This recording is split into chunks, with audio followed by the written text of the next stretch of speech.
all through something. And pure Balboa, I don't really think, to tell you the truth, suits modern temperament, but that's what they did. They just did the basic step, or some variations, for the whole song.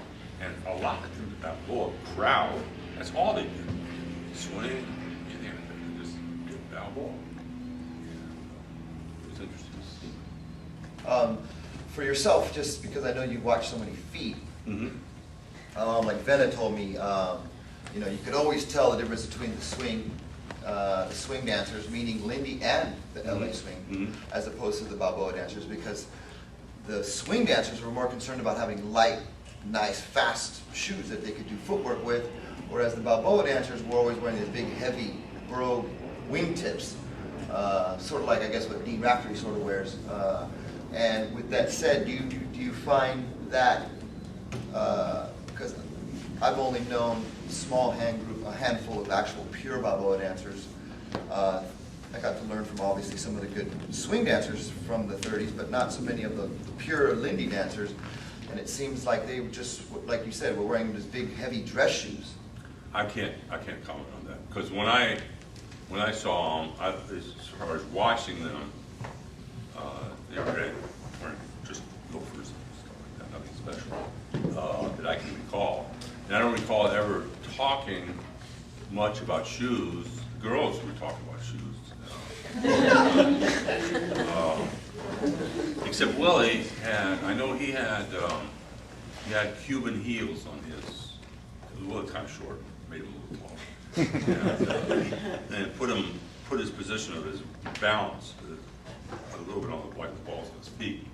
And so I remember Willie talking a lot about shoes, different types of shoes and stuff like that, and dress.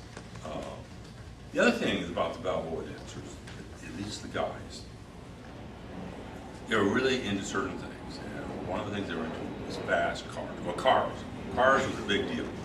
And fast cars, racing cars, especially to go out to the flats and go to car races. That was, besides racing, I mean, there were three things. I mean, there was fast cars, fast music for dancing, and for Hank Negley, fast women.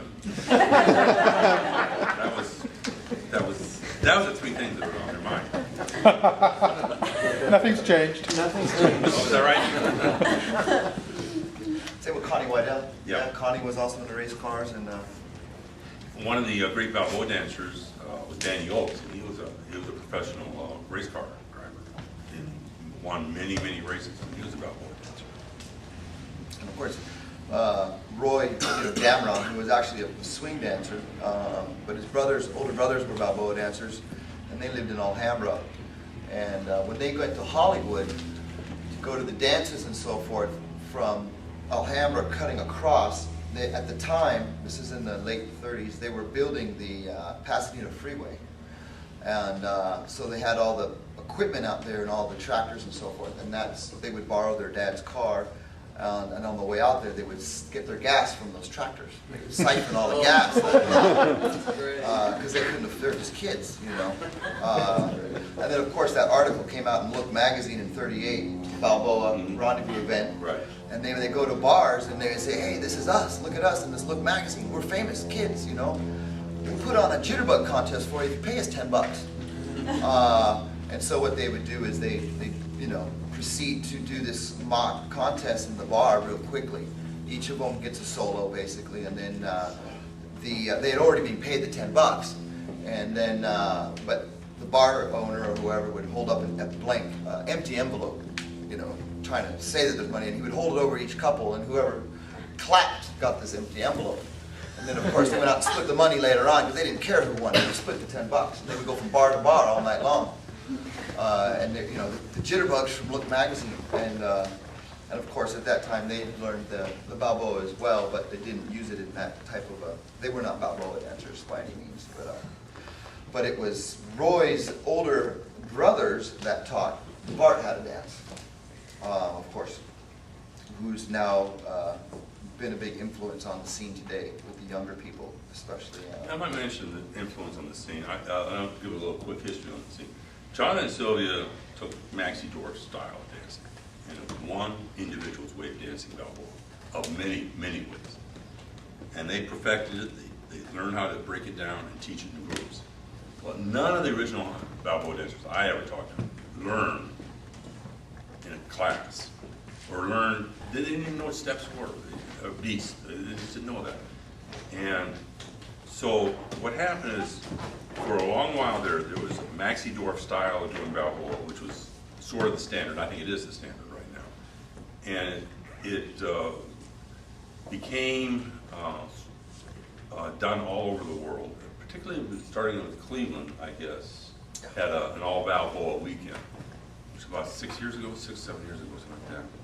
And Joel Plies and Valerie Sahlstrom had learned from Sylvia and Maxie himself, and they put on a Balboa event in Cleveland that actually took off, and they got hundreds of people to show up. And after that, it continued. Peter can probably talk about, he started his Balboa Championship contest, Balboa Swing Championship in 2000. 2000. Yeah. And Balboa started to take off at not quite as fast as, well, nowhere near as fast as the Lindy did. But you had a group of dancers, really good dancers, that got interested in swing dancing in 97, 98, something like that.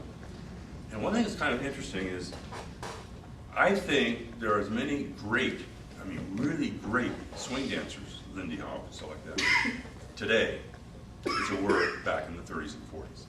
Now, nowhere near as many dancers in general. I mean, there are thousands, everybody danced back then. But today, you've got, they're as good as Dean Collins, there's Peter, and Lynn Vo was here last night, and just lots of people, Jeremy. There's lots of really, really good dancers. And the thing that's kind of interesting is, this is a show dance. This is the thing that appeals to most people. These dancers also got interested in Balboa. And it's kind of interesting. I don't think Balboa itself got that interested. But these dancers, the best of the best, all like Balboa. And Nick Williams has dedicated himself almost to trying to perfect Balboa, his way of doing Balboa, Max's way particularly. But it's interesting to me that young dancers got interested in a form of dance that I don't think is suitable to modern temperament, which you want to. The idea of just sitting here and doing a basic step for a whole song, I don't think most people really want to do, to tell you the truth. And yet, if you're a really good dancer, you get it. They have discovered something about it, and you can't see it from watching. It is something you just have to do and feel. There is something about the dance that's intriguing, and I've noticed that really good dancers like Peter and Mia have really gotten into the dance, and it's something you have to experience it, I guess, to understand. But it takes a different temperament, different outlook. Yeah, definitely the pure Balboa, because so many people are like, that's boring. I mean, even Maxie Dorf. Yep. He told me point blank. I took lessons from Maxie. I was good friends with Maxie. He was living in Las Vegas at the time, and he was my what I consider my good friend and star judge of the Balboa Championships at the time, which was here in Anaheim. And he says, "You're gonna have a Balboa contest? Why the hell are you gonna have that? That's boring. Right. You know, you want to learn Balboa? That's boring. He's all, you gotta swing it." The winner of your contest last night said she was bored. Yeah. And which means, well, why are you dancing?